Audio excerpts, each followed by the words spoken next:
Hey everybody, welcome back. I'm making an homage to some of my favorite guitar pedal companies and their videos by using a noisy SM58 microphone here. I want this video to be a little more casual and chill. So here's what I'm doing. I'm building out my pedal board. I am making an ambient pedal board that is going to have a lot of pedals on it, and it's being created for a very specific use case. If you've watched my other pedal board rundowns, you've probably seen me make similar things. This might not be that different than the last build I did. Basically, this board is going to be a big looping pedal board with a lot of effects going on. There is a step that I take before I build out my pedal board every time now. This is something I learned a while ago. I just need to do in advance. And it's determining the signal path. So for the planning part here, I actually use the computer to set that up. I used to do it with a pencil and paper, or I would do it just kind of ad hoc and do it as I go. But I found that that's very inefficient, or I'll change my mind midway through the process of figuring out my signal chain, and then I will have to redo it, and it just took too much time. Behold the signal path. This is what I have come up with for this go around. We're starting out with the FreqOut at the top of the chain, going to a Deep 6 compressor, a King of Tone, the Peterson tuner. Then we're going into the Super Ego, the Boss EQ, into the Count of 5, and then we'll go into the EC1. By the way, going back to this EQ, sometimes I use a different pedal here. I have a Chase Bliss Condor I will sometimes put in there as well. From here, we are going to go to the Tri Mixer, and this is actually Looper Town. So the Tri Mixer controls 3 loopers: the Blooper, the Ditto, and the El Capistan. And the reason I have those set up this way is I want to be able to send audio discreetly to each of these without it hitting the others. So that way I can slowly build 3 loops over time and have them independent of each other. Now, going past that, we go to the Matrise, and I have the stereo Matrise. So here's the deal with that.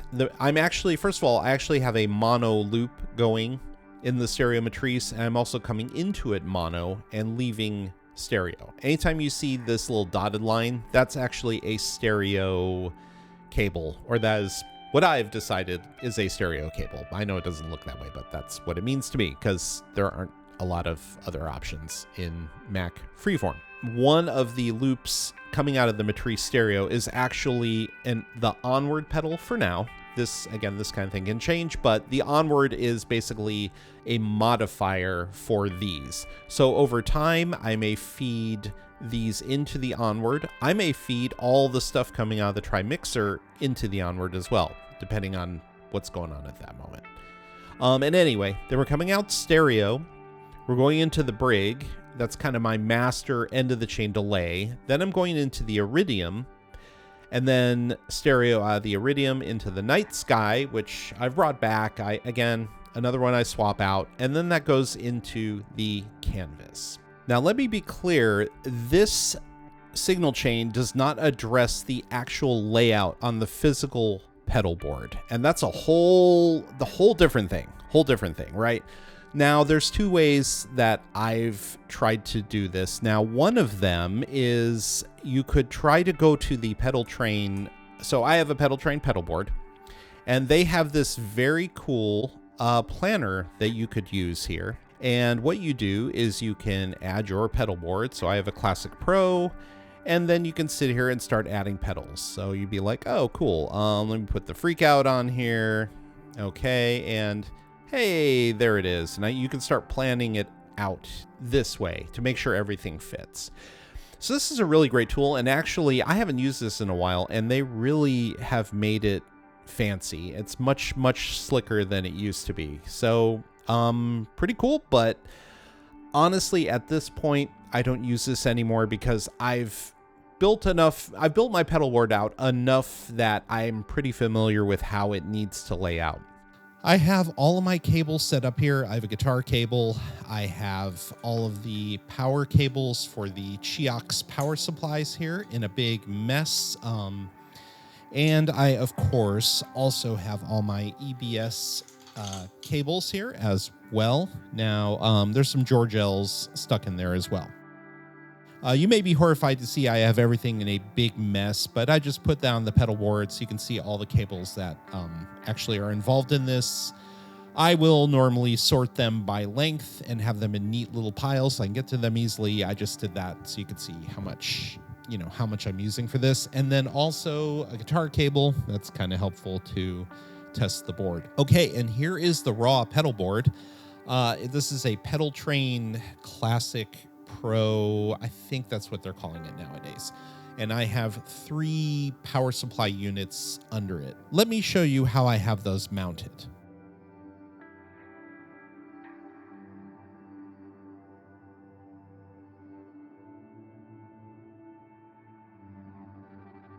Okay, feast your eyes. So I have a Cioks DC7, that's kind of the main unit, and then an 8 and an 8 here. Now, these are mounted via the little clips that Cioks sells to mount to a pedal train. These little guys here, they're great. I really like them. However, there isn't one to mount this third one down here, and I really want this down here and not like stuffed in up there, mainly because of, the way these cables go and some other considerations. So I ended up using strips of Velcro, and as you can see, that's how I have these mounted down here. It works great. Honestly, if this was a gigging pedal board, I would choose a more robust solution, or I'd get some crazy angry, super mad Velcro that would be impossible to, get rid of. But, for home use, for home studio, which is really where this board lives, this is totally fine, and it's never fallen out or been a problem. I have all of the cabling kind of pre-run here with these little Velcro straps, just so everything sits nicely under here, because as you can imagine, when I'm done, it's gonna look like a hellscape of wiring under here. You may be wondering what the heck I've done here. Well, so I used to have some Voodoo Lab power supplies that I was using. By the way, they were great. The only problem was they didn't have enough high milliamp ports on them, which is why I went to the Cioks. So I had one of those power supplies mounted down here, and I'm sure I did something wrong, but when I tried to unscrew it, the tops of the screws broke off, and what I was left with were these little nubs. Well, these things can be sharp and they can be annoying. So I just wanted to cover them with something, and I literally picked the most, just low budget way you could possibly do it, which is I took some extra Velcro that I had laying around, popped it on there, and then covered it with another piece. So now it's a nice little Velcro pillow. Yes, it's a hideous, hideous solution, but who cares? Again, this is just under here all the time.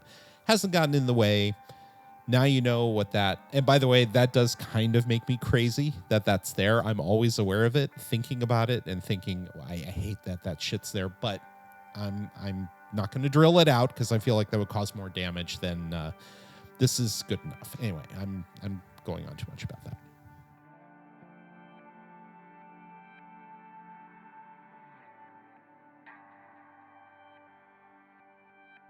I think we are ready to start building out this pedal board. The last thing we have to do, it is covered with a bunch of Sophie's cat hair. I'm just going to say that that's a losing battle at this point because she has lots of hair, and if I take it away, she will replace it. So it is what it is. So I think the next step is just to organize the cables really quickly, and then we're ready to build this thing.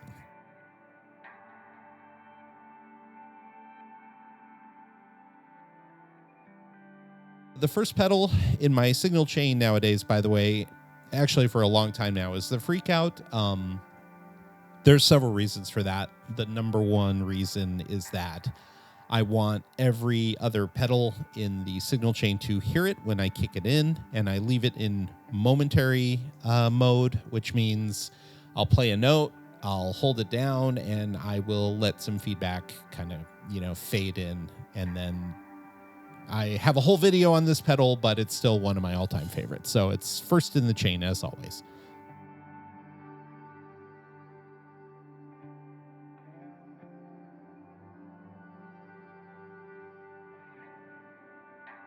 Okay, so next, again, I have my compressor pedal, the Deep 6. And then I think after that, we're going to go with the drive pedal, which will be the King of Tone.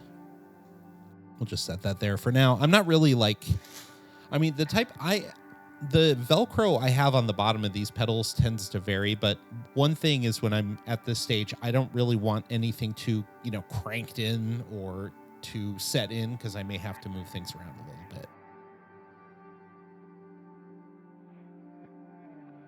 One thing I want to mention about the Boss pedal here is I'm sure if you have a Boss pedal, you've realized that Velcroing the bottom of them is not always so great.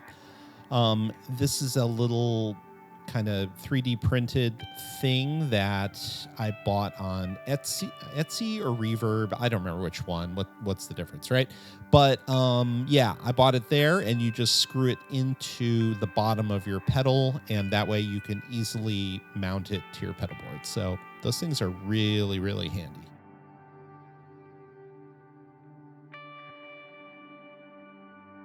So just to show you the signal path again, even though I showed you this already, FreqOut into the compressor, into the drive pedal. I don't remember how I have that set up. I'll maybe tell you later if I remember. And then I think it's 2 overdrives though, one into another. Maybe a boost into an overdrive, or I don't even know what the heck I have it set to. I'll have to play around and figure that out. Then we're going into the Peterson tuner, the Super Ego, the equalizer pedal. Equalizer pedal, by the way, has to be after the Super Ego, because this pedal gets a very harsh, ugly kind of high end to it sometimes, and I can use this to make it kind of round it off and make it more usable and nicer and softer. And then from there, we go into the count of 5 and then into the EC1. Again, this is one of those places on the pedal board where, it's kind of a hot swap spot on the pedal board. So sometimes this is just a spot where I might be ripping this out and putting other things into, depending on my mood that day. Now, I have just reordered some things over here, and there's a reason for that. I'm going to put the El Capa stand here. Oops. I'm going to put the Ditto here. And actually, maybe I'll have these reversed, because in my mind, let's see. Yeah. I have a weird, it's got to be an alphabetical order thing sometimes. So maybe I'll do it that way. So the blooper, the Ditto, and the El Capa stand are all here. The reason I want them at the bottom is I want to be able to use my foot. If I'm sitting down with my legs crossed, I want to be able to go loop, loop, loop, loop. I want to be able to do that kind of thing. So that means that the actual tri-parallel mixer will probably live here. So this is pretty good. I have some longer cable runs going from here to here, but it's not unbearable. This to here is not too bad. And that's one thing I'm always having to think about now is the length of these cable runs. I have to get a cable from the output of this over to here. I have to get a cable from the output of this over to here. And I only have so many really long cables. So that's always a thing I'm thinking about. But I think now that I'm through that part, that this is mostly solved. And I like this layout quite a bit. Let's get into it now about the trickiest part, which is the Matrise pedal. So I feel like I'm going to let it live probably on the corner here. And the reason I'm going to do that is because that way all the cables are kind of flooding into it and they're not having to do this. If I didn't, right, let's say I put too much Velcro on this thing. Let's say I kept it here. Well, if there's a pedal here, that means there's going to have to be a cable coming all the way out. It seems like it's better. This pedal works a little better if you can kind of fit it in a corner where all of this just kind of goes into the pedals. It's, trying to mess with. Now we have 3 loops for this particular pedal, and one of them is the Mood 1. These 2 pedals need to be next to each other.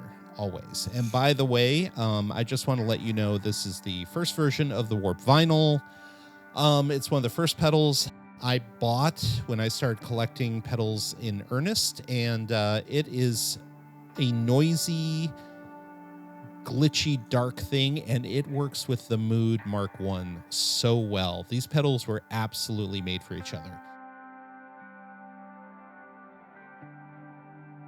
So what does that give us there? That gives us room for all of our cables, and visually it tracks with this. So, you know, channel 2, this, channel 3, this, channel 4, this. So it's kind of going right to left in the way a pedal board goes. Much like on this tri-parallel mixer, I'm going to have this, I'm saying this way too many times. So channel 1 is going to be the blooper, channel 2 will be the ditto, channel 3 will be the Strymon El Capistan. Sophie just came in, so you may have a cat walking across everything. Hey, baby. We're kind of getting to the point up here at this top row where I'm going to have to engineer everything a little backwards.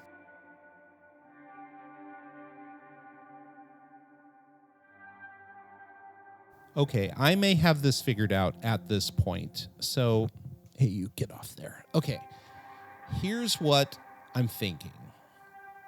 This little area that I've opened up here, this can be where my ramper pedals and maybe the MIDI controller go. So all that would go here. Okay, here we go. This thing is getting here. Let me try to center it in the old camera frame a little bit more, but here it is. Now I took a little break there, and I keep thinking about this spot here. So here's, just so you know, here's what we could do here. We could put the MIDI box and the old Blood Noise Endeavors ramper there, but we could put the Bocklings here. That's a good choice because sometimes this thing is good for destroying everything behind it. So I feel like this is a good pedal to have late in the chain if you want to do this like kind of global disintegration effect. So I love it for that. Or another really good one is the Flint here, just for a good, you know, tremolo pedal with a great reverb, because, you know, I don't have enough reverb. I obviously need more reverb on the board. So that's an option. I mean, I may just, you know, it may just depend on the day. I may keep changing my mind, or the beautiful Dark Star V3 might go there, but I may in fact put that up here pretty soon as well. So many options, so little time. But that's the cool thing about setting up the board this way, is so I have room to do little edits to it. And that way, if I just have a day where maybe I'm feeling stale with what I have here, I can just do a small change and I can sometimes get something really cool out of it. Okay, so that being said, the next step of this build is going to be cable time. And this is not a fun process. I'm going to probably put the old microphone down and just do this, maybe speed it up a bit for you. I do want to mention that I will be using these. These are these pedal train risers, but I like to put them under the Matrise, and I might put it under the tri-parallel. We'll see how this comes together. The reason I do that is because it allows me to get better access to these ports when there's a pedal in front of it. Now you might say, oh, why don't you just move those over and then that would be easier? And you would be right about that. However, the problem is I'm going to get greedy and put something in here. And also that means that these cables might have to be longer, but maybe I will do that. We'll see. Anyway, let's dive into this. So enjoy as I spend 20 minutes putting a bunch of EBS cables all over this thing. And there really isn't a rhyme or reason how I do it. I just kind of start going. I try to obviously use the shortest cable possible. Sometimes that is impossible. And again, we have some stereo cable concerns going on over here. I don't have as many stereo cables as I do mono, so that may change how I lay things out a little bit as I go, but we'll see what happens.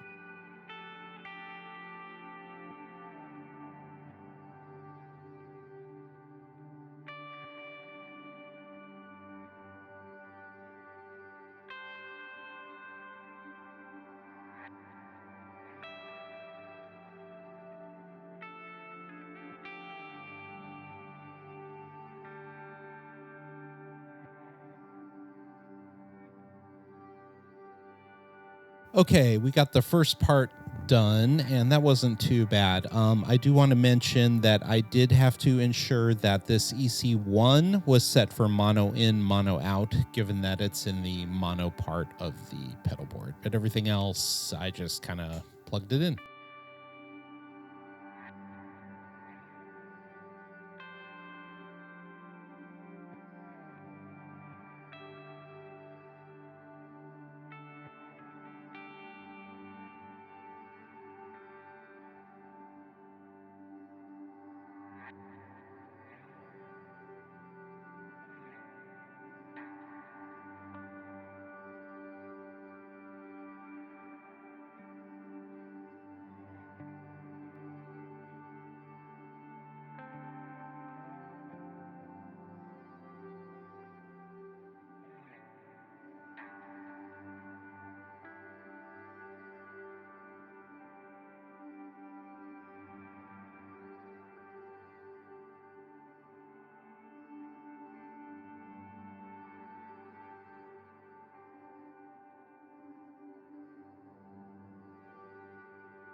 Nothing much to say there other than I did end up putting one of those pedal risers under the parallel mixer here because, as you could tell, all these little flat cables, they're kind of pressing down into the board. So this helps rise them up. It's so helpful.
Okay, that's it. This is the moment of truth. So I have plugged a guitar cable in up at the FreqOut, and I also have put in the power cable. I have not turned this on yet. I thought you would enjoy seeing my disappointment if everything does not light up. I will tell you my success rate of everything working the first try is probably 10%. So let's see if I pulled it off this time, since I have a audience of sorts. Okay. Just plugged it in. Ah, that's a lot of lights. That's a lot of clicking. Those are good clicks. Okay, we're just gonna, first of all, we're gonna make sure every pedal has power. So good, good, good. Good. Good. Good. Let's see. Good. Good, good, good, good. Wow, we're looking great here. Okay. Now, one would think that would be the biggest worry, but actually that's not the biggest worry. The biggest worry is, do I have signal? And this is usually where things fail. Usually everything lights up, but, you know, things often fail once we're past that. So let's see what happens.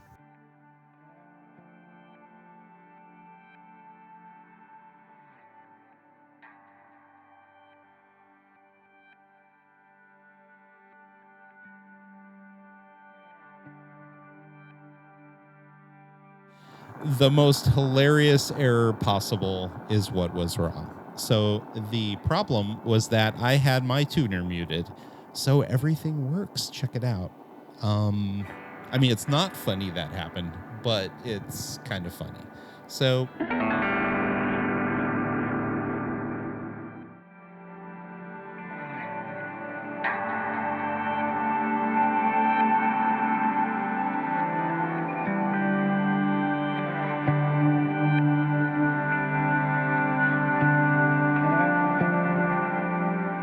I'm going to stop here because we have success. My signal path is going through just fine. Normally at this point, what I would do, but I'm taking a break to go get some food, but normally what I would do next is I will check the phase on all the channels for the Matrise and the parallel mixer. And then it's just time to start playing. Have fun with it. Make sure every channel on these work, but I feel very confident it does. So I'm feeling good. That's the pedal board build. That is what is involved with it. Yeah, I'm really, really excited to play around with this later on. So yeah, I hope that was helpful. But thank you very much for watching. I really appreciate it, everyone. And yeah, please like the video, hit the subscribe button because that helps the algorithm and helps me out a lot too. So thank you very much, and I'll see you next time. Bye-bye.